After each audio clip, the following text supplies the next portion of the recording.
Okay, so in the previous class I had introduced determinants to you और हम लोगों ने कुछ क्वेश्चंस किए थे एक्सरसाइज 4.1 से. Okay, so 4.1 was more about how to find determinants और उसमें हमने देखा था कि डिटर्मिनेंट जब आप कैलकुलेट करते हैं 1x1 मैट्रिक्स में वही रहता है, 2x2 मैट्रिक्स में आपको क्रॉस मल्टीप्लाई करना पड़ता है और 3x3 मैट्रिक्स में आप किसी भी रो या कॉलम के अलोंग एक्सपैंड करके अपना जो आंसर है वो निकाल सकते हैं. ठीक है, तो एक क्वेश्चन और करेंगे हम एक्सरसाइज 4.1 से. डिटर्मिनेंट से रिलेटेड ही है but suppose if you have to find the variable. So this is exercise 4.1 only, question number 7. Okay, so let us see how do we solve it. Basically आपको LHS और RHS दोनों को ही solve करना है यहाँ पे. Okay, so what we'll do is, I think you can tell, one of you may tell. Okay, Abhishek Roy, what will be the determinant on the left hand side?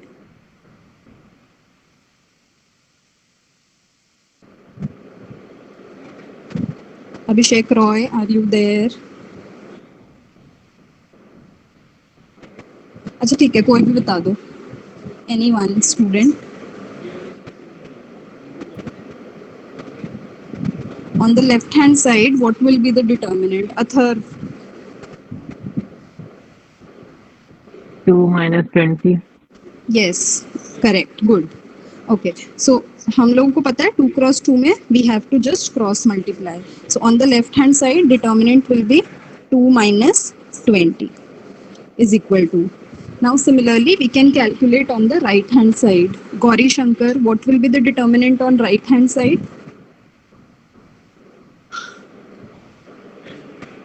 Similarly, you have to calculate by cross multiplying.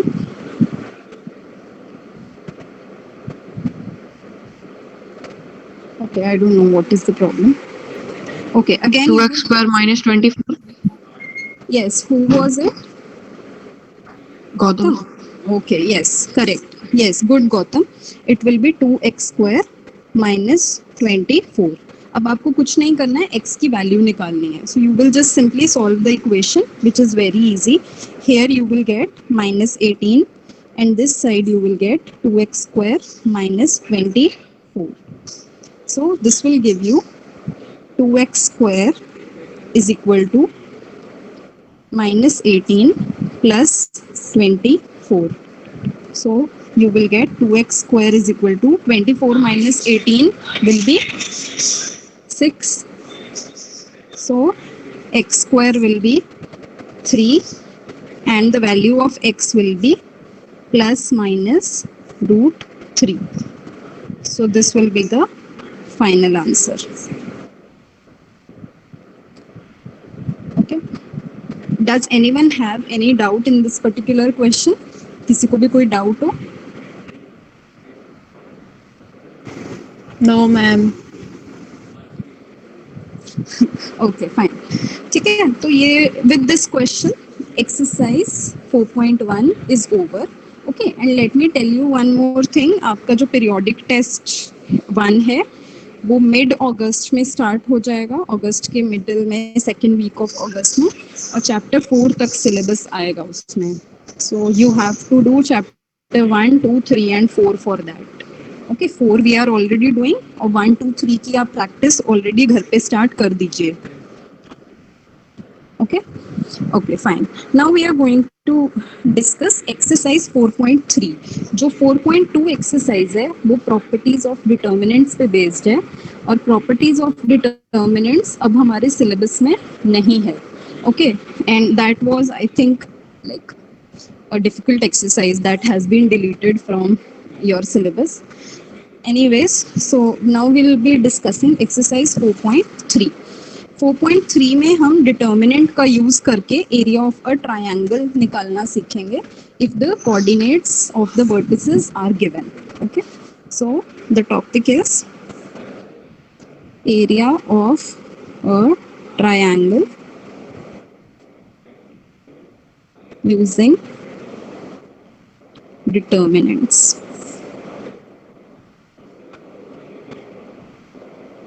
Okay, so there is a very simple formula that we will be using. हम सबसे पहले बोलेंगे let ABC be a triangle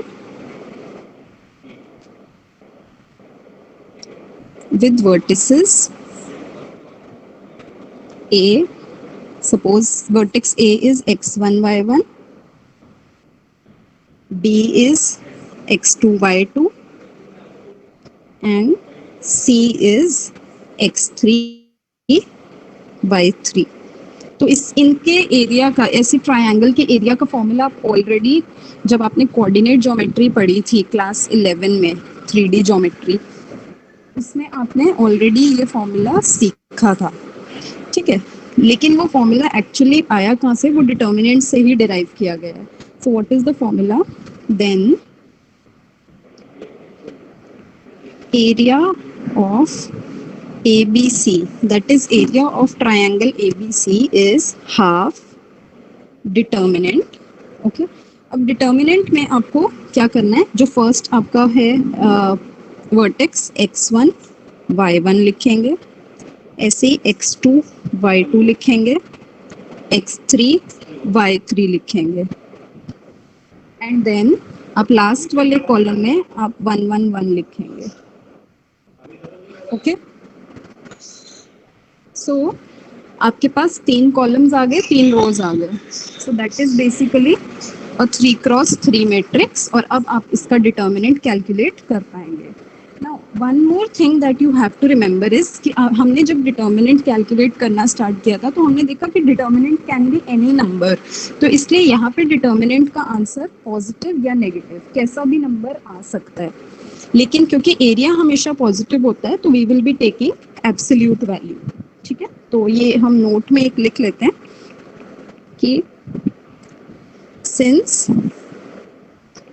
area is always positive we take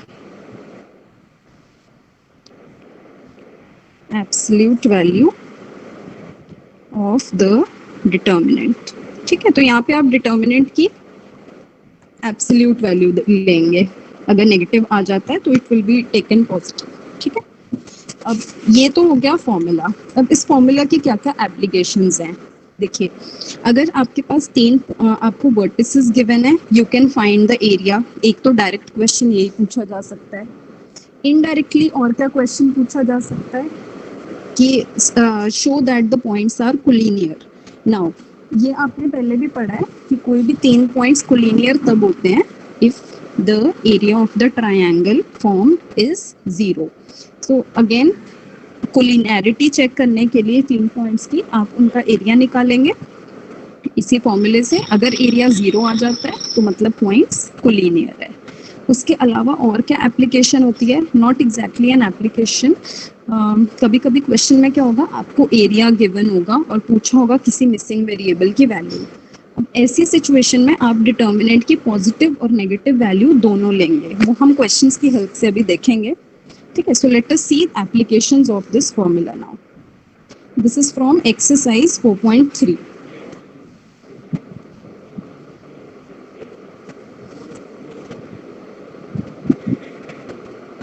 this is the first question of the exercise 4.3 हम discuss कर रहे हैं.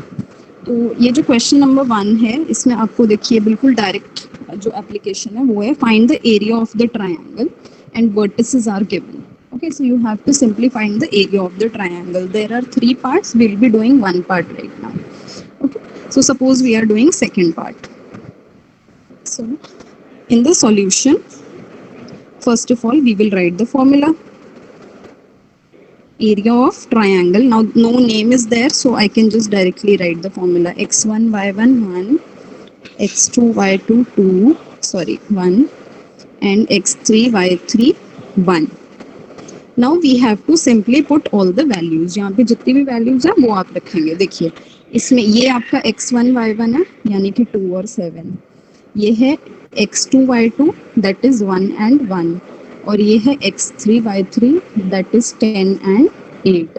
and then you have 1 1 1.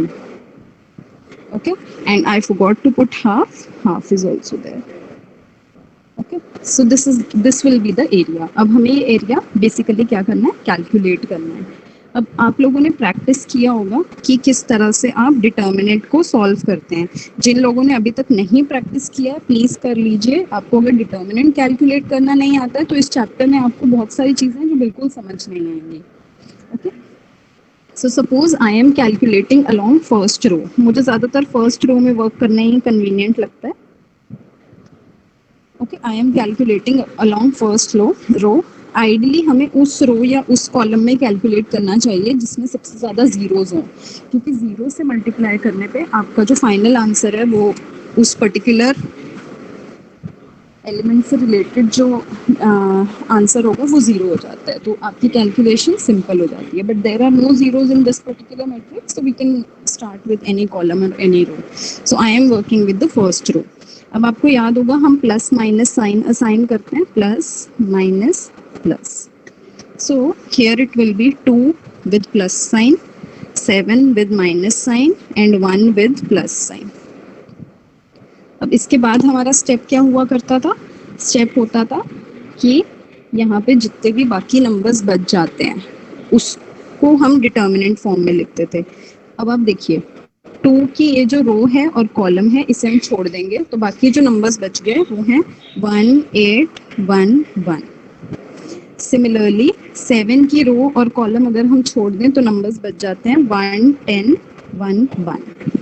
1 की रो और कॉलम हम छोड़ दें तो नंबर्स बच जाते हैं 1 8 10 एंड 1 8.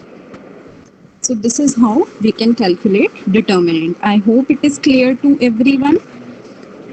और अगर जिस भी स्टूडेंट ने प्रैक्टिस नहीं की है और भूल गए हैं प्लीज एक बार दोबारा से इसकी प्रैक्टिस करें. कोई भी डाउट हो तो पूछिए.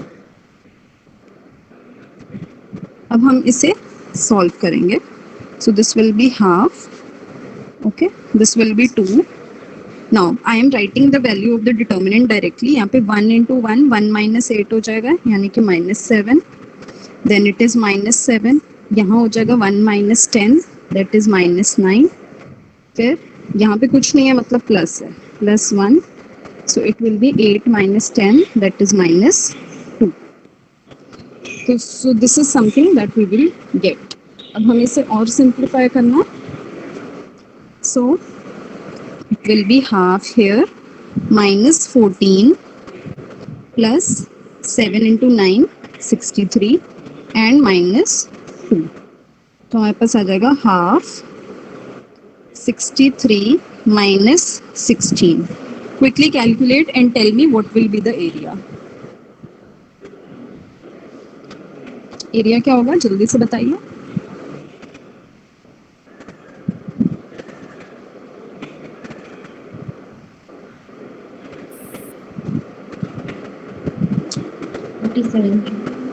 सिर्फ माइनस करके डिवाइड ही तो करना है. बताइए मैम 23.5. गौतम अगेन. और कोई नहीं बताएगा. 23.5. Okay 23.5 and you will write square units क्योंकि हमें नहीं पता कि इसकी यूनिट्स क्या हैं. ठीक है. So this will be the area. अगर सपोज माइनस में आता आंसर तो भी आप एंड में लिख देते कि since area is always positive therefore the area will B so and so. Okay fine. So this was the direct question where you had to use the formula for area. Now we will see more questions where the same concept is being used. ये question number 2 है, इसे हम बाद में करेंगे. पहले हम बाकी questions करते हैं. This is question number 3. I'll just drag it little down. Okay. This is question number 3 of same exercise. 4.3 का question number 3 है. यहाँ पे क्या हो रहा है? Find the values of k. If the area of the triangle is 4 square units. अब यहाँ पे आपको एरिया दिया हुआ है लेकिन वर्टिसेस में से कोई वेरिएबल गायब है और वो वेरिएबल आपको फॉर्मूले की हेल्प से निकालना है. Okay so suppose we are doing the second part here. Okay first part I will ask you to do as homework. तो सेकंड पार्ट में हमें एरिया दिया हुआ 4 स्क्वायर यूनिट्स और 3 वर्टिसेस दिए हैं जिनमें एक वेरिएबल k मिसिंग है और हमें k की वैल्यू निकालनी है. Okay So we will write the formula again.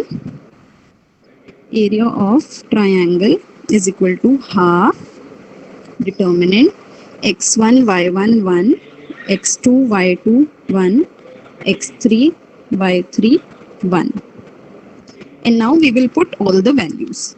तो एरिया ऑफ अ ट्रायंगल यहाँ पे कितना है 4, यहाँ पे हाफ और यहाँ डिटर्मिनेंट की वैल्यू में डिटर्मिनेंट के अंदर हम सारे के सारे जो हमारे पास यहाँ पे नंबर्स हमें कोऑर्डिनेट्स गिवन है वो पुट करेंगे.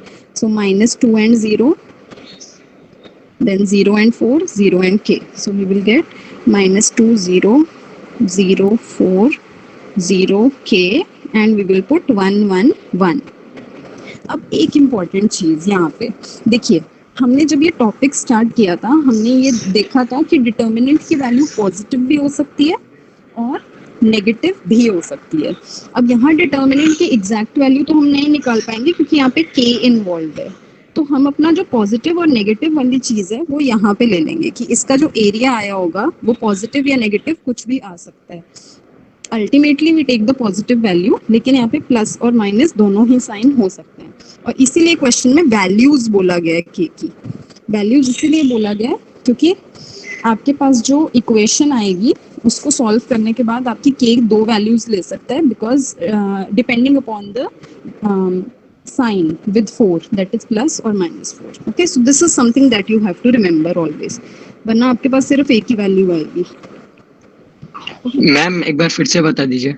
देखिए, हमने अभी ये पढ़ा जब हमने टॉपिक स्टार्ट किया था कि कोई भी डिटर्मिनेंट है उसकी वैल्यू पॉजिटिव भी हो सकती है और नेगेटिव भी हो सकती है, लेकिन हम एरिया की वैल्यू हमेशा पॉजिटिव लेते हैं.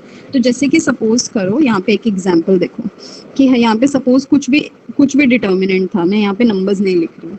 अब हो सकता है हाफ, इसकी वैल्यू आई हो -3, ठीक है, तो इसमें एरिया कितना हो जाएगा? What will be the area?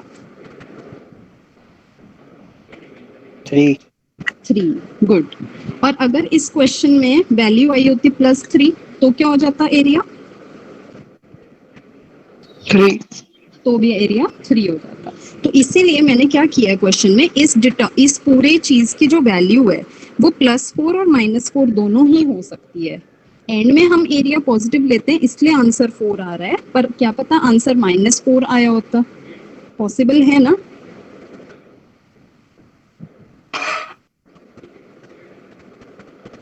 Have you understood? Yes, ma'am. Yes ma'am. ठीक है, तो इसलिए हम दोनों साइन इसमें लेंगे. यही बस एक इम्पॉर्टेंट चीज है जो आपको इस वाले क्वेश्चन में याद रखनी है, क्योंकि अगर आप एक भी साइन स्किप करेंगे तो आपकी एक वैल्यू कम आएगी फिर. ठीक है, so we have taken +3 as well as +4 as well as -4. Now we will calculate. तो अब आपको कुछ नहीं करना है, सॉल्व करना है. ये हाफ उधर जाएगा तो मल्टीप्लाई हो जाएगा, तो यहाँ हो जाएगा +-8 और इस साइड पे हम सॉल्व करेंगे. अब अभी पिछला क्वेश्चन सॉल्व करते हुए मैंने कहा कि हम उस रो या कॉलम में एक्सपैंड करते हैं जहाँ पे सबसे ज्यादा जीरोज हों. तो देखिए इसमें इस कॉलम में 2 जीरोज हैं, तो यहाँ पे डिटर्मिनेंट फाइंड आउट करना सबसे ज्यादा इजी होगा. ठीक है, तो अब हम साइन एलोकेट करेंगे. इसको मिलेगा plus minus plus minus plus minus plus minus plus. ठीक है, तो हमें बाकी सबके साइंस की जरूरत नहीं है. We need the signs of only the first column. Anyways even if it is written it doesn't matter. तो हम यहाँ ये हाफ तो हट गया. अब सारे नंबर्स लिख लेंगे. देखिए 2 के साथ प्लस है, लेकिन प्लस माइनस माइनस ही होता है, तो यहाँ हो जाएगा माइनस. फिर 0 के साथ चाहे कुछ भी हो डजंट मैटर, -0 +0. अब 0 का एडवांटेज क्या होता है कि यहाँ पे आप कुछ भी लिखो आंसर तो 0 ही होना है. तो हम इन टर्म्स को सिंपली हटा सकते हैं, इनको लिखने की जरूरत ही नहीं है. ठीक है, फिर से बता रही हूँ. देखो -2 था मैंने लिख दिया, 0 था लिख रही हूँ, और 0 है फिर से लिख रही हूँ. अब -2 के साथ जो -2 जिस रो में आ रहा है और कॉलम में आ रहा है उसको छोड़ के हम बाकी नंबर्स लिखते हैं. तो यहाँ होगा 4 1 1. ठीक है, अब 0 के साथ आप चाहे कुछ भी लिखो, कुछ फर्क नहीं पड़ेगा क्योंकि ये अल्टीमेटली गायब होने वाला है, 0 ही हो जाएगा. तो इसलिए हम इसको सिंपली रब कर सकते हैं. इसको लिखने की ज़रूरत नहीं है। और इसीलिए हम ज़ीरो वाले कॉलम या ज़ीरो वाले रो पे सॉल्व करना पसंद करते हैं, क्योंकि ज़्यादातर टर्म्स गायब हो जाती हैं। Okay, so now will continue.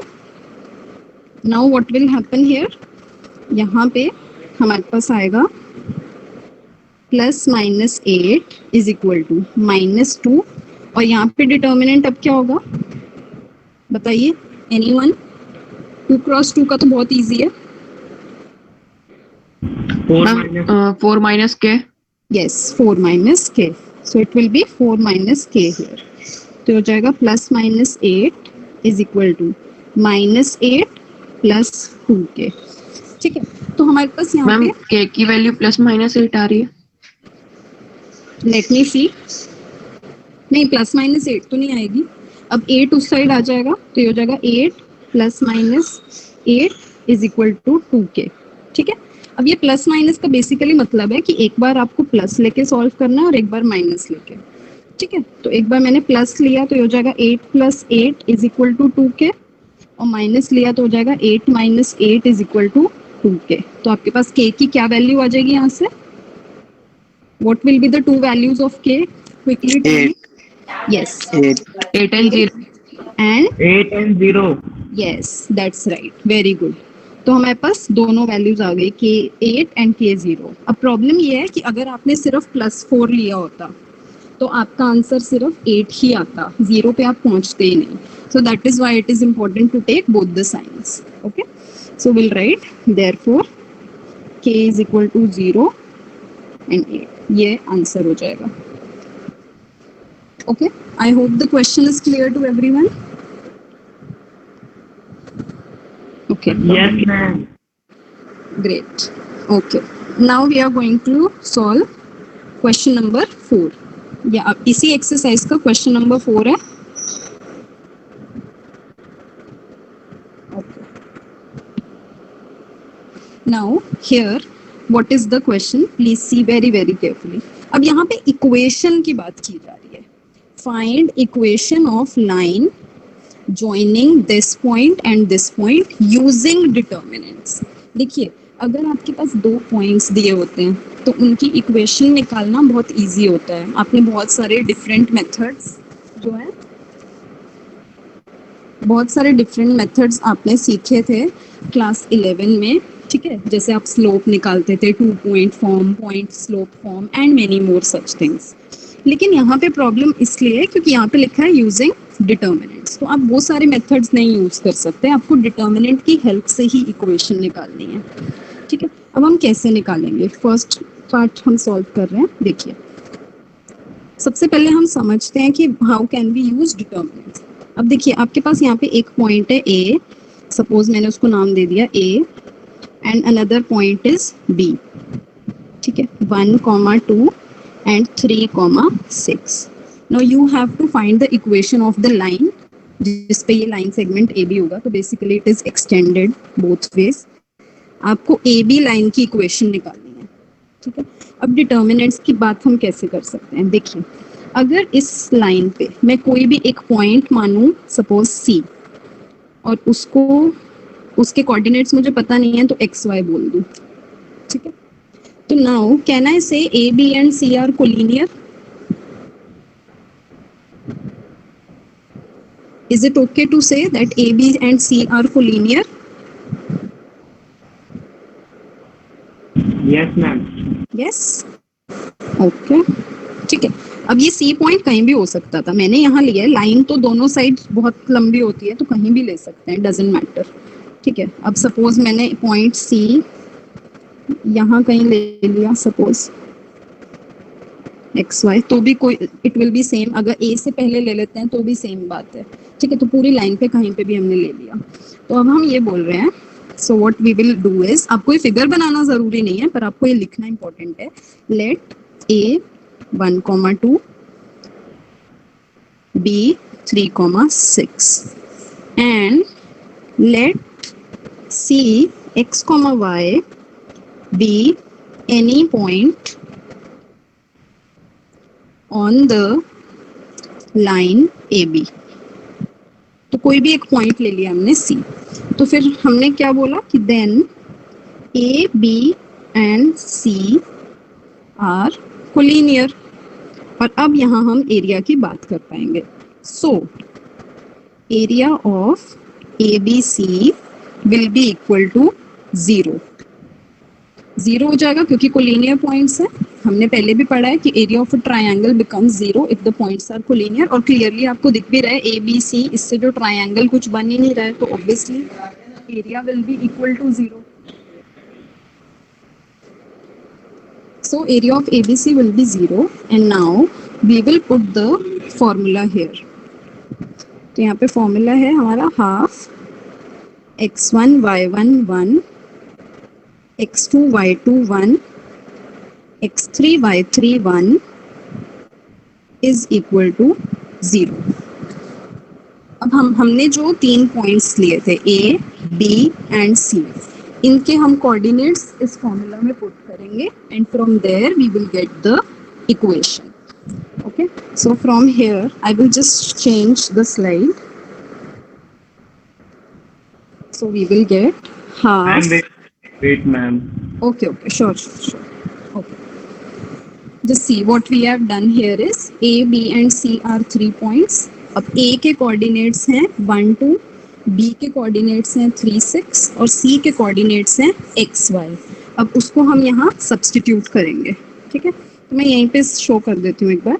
It will be half 1 2 1 3 6 1 x y 1. This will be equal to 0.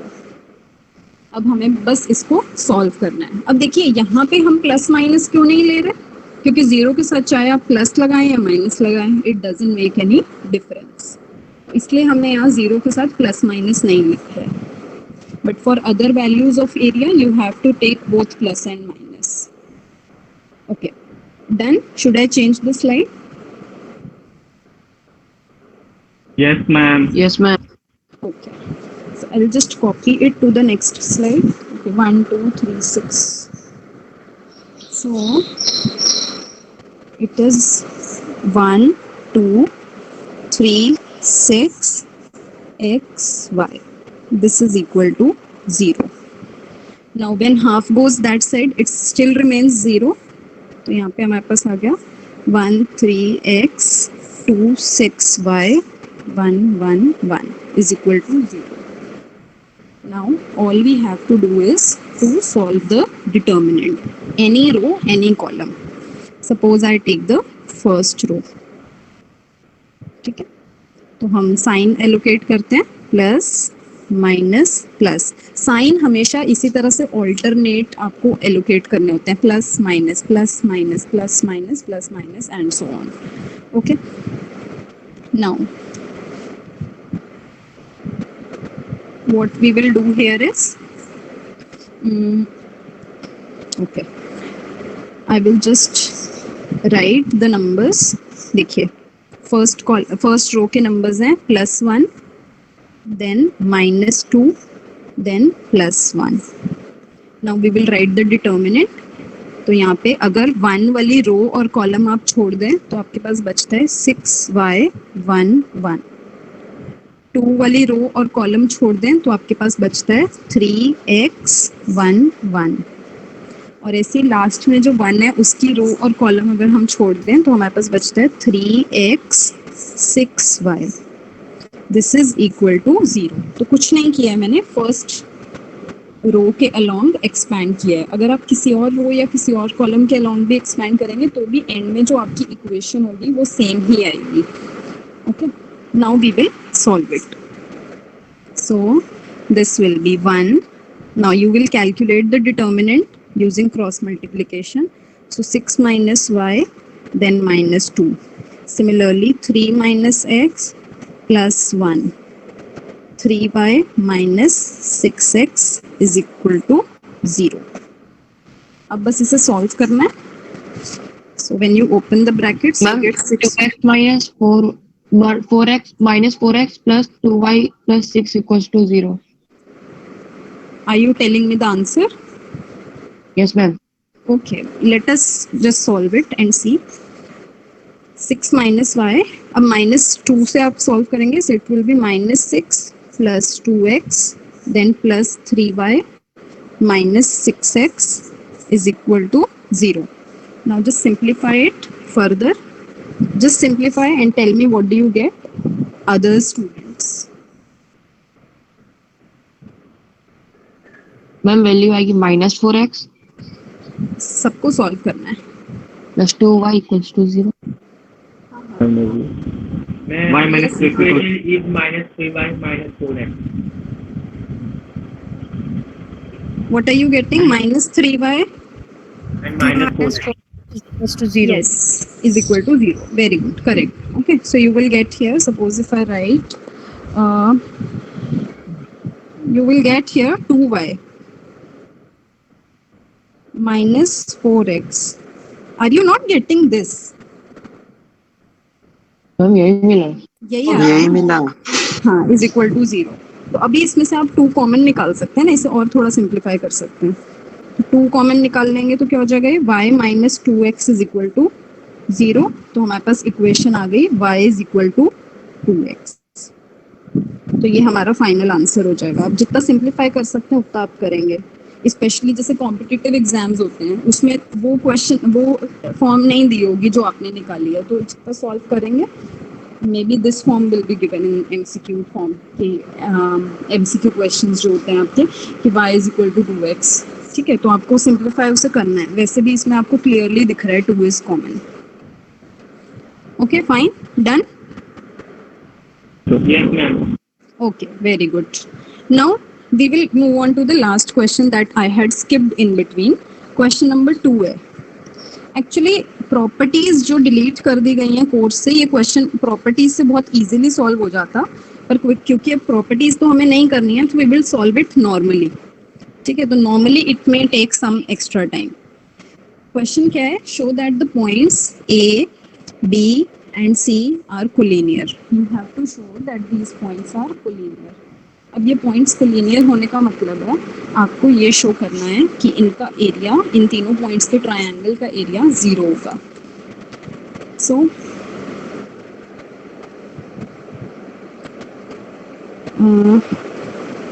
To show A, B, C are collinear, we need to show that area of ABC is 0. Okay, now we know the formula of area. Area of ABC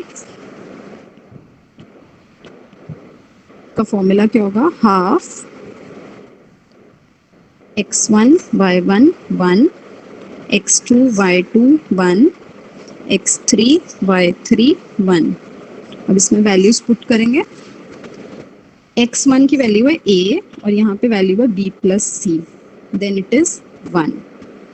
then b c plus a then 1. Then c a plus b 1 and half is also there. ठीक है, ये हमारा determinant है.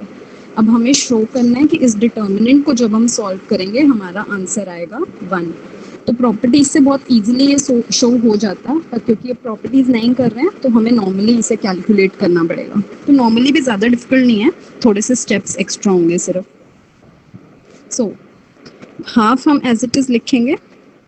अब हम calculate करेंगे determinant. तो suppose I am calculating along the first row. Okay, plus minus plus. ठीक है, तो पहला एलिमेंट क्या है, प्लस a, फिर क्या है माइनस b प्लस सी, और फिर क्या है प्लस 1. और हम जो बाकी एलिमेंट्स बच गए उन्हें हम लिखेंगे इन अ डिटर्मिनेंट 2x2 फॉर्म में. तो अगर a वाली रो और कॉलम छोड़ दें आप तो आपके पास बचता है c plus a plus b 1 and 1. Similarly b plus c वाली रो कॉलम छोड़ देंगे आप तो आपके पास बचेगा b c 1 एंड 1. और लास्ट वाले में भी अगर रो और कॉलम आप छोड़ेंगे तो आपके पास बचेगा b c plus a a plus b. ठीक है, अब हमें कुछ नहीं करना है, बहुत इजीली इनको हमें सिर्फ सिंप्लीफाई करना है। ठीक है, तो यहाँ पे half as it is bracket a ऐसे ही रहेगा। अब c प्लस ए को आप मल्टीप्लाई करेंगे तो c प्लस ए आ जाएगा minus a plus b, brackets में डाल रही हूँ मैं। ठीक है, then minus b plus c as it is, और यहाँ पे तो बहुत ही इजी है, ये हो जाएगा सिर्फ b माइनस सी प्लस 1, और यहाँ पे भी हमें क्रॉस मल्टीप्लाई करना है। b को जब आप a प्लस बी से करेंगे आपके पास आ जाएगा बी ए प्लस बी स्क्वायर, और वहाँ आप मल्टीप्लाई करेंगे तो आपके पास आ जाएगा माइनस सी स्क्वायर माइनस सी ए। आप डायरेक्टली ऐसे लिख सकते हैं, यू आर इन क्लास 12, मतलब कैलकुलेशंस जितना सिंपल हो सके, इजीली हो सके उतना इजीली सॉल्व कर सकते हैं, but you don't have to make mistakes. अब इसमें हाफ आ जाएगा, this will be a bracket, this will be, देखो a और a यहाँ पे कैंसिल हो जाएगा, we will get c minus b। Now why okay, welcome to the class part, class is about to get over।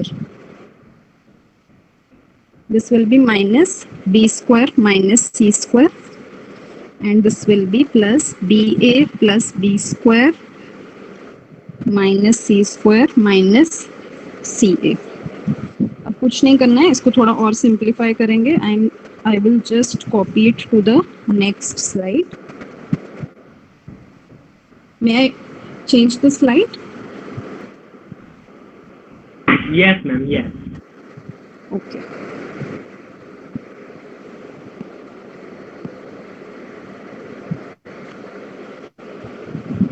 Okay, तो हमारे पास ये आ गया। अब बस ऑलमोस्ट सॉल्व हो ही गया है। Half you will get AC minus AB minus B square plus C square plus BA plus B square minus C square minus CA।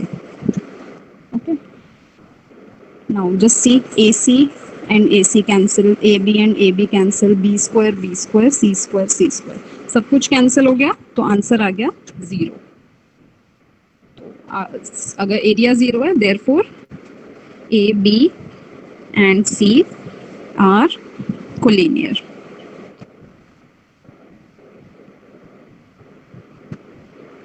Is the question clear to everyone? Yes, ma'am. Yes, ma'am. Yes, ma'am.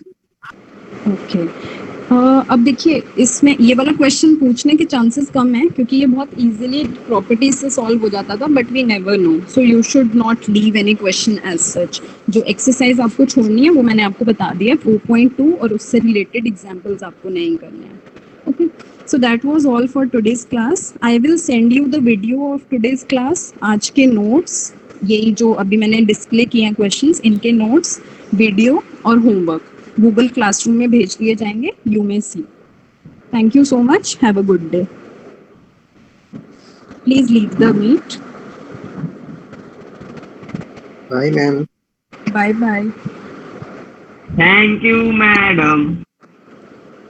Okay, welcome.